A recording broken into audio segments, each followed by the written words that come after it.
گوپال گنج assembly ضمنی انتخاب میں AIM کے امیدوار عبدالسلام عرف اسلم مکھیا کے انتخابی تشہیر میں حصہ لینے پہنچے۔ پارٹی کی ریاستی صدر اختر الایمان نے راجد اور بھاجپا کو سخت تنقید کا نشانہ بنایا۔ گوپال گنج اسمبلی ضمنی انتخاب میں مختلف پارٹیوں نے اپنے اپنے امیدواروں کی جیت کے لیے تشہیر مہم تیز کر دی، ساتھ ہی ایک دوسرے پر الزامات اور جوابی الزامات کا دور بھی چل پڑا ہے۔ اس بیچ AIM بہار ریاستی صدر اور MLA اختر الایمان نے آج گوپال گنج میں عوامی رابطہ مہم چلائی اور اپنے امیدوار عبدالسلام عرف اسلم مکھیا کے لیے لوگوں سے حمایت طلب کی۔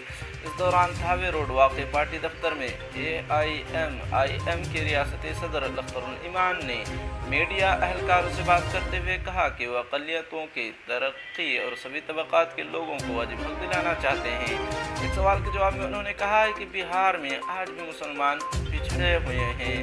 انہوں نے بھاجپا کو سخت تنقید کا نشانہ بنایا۔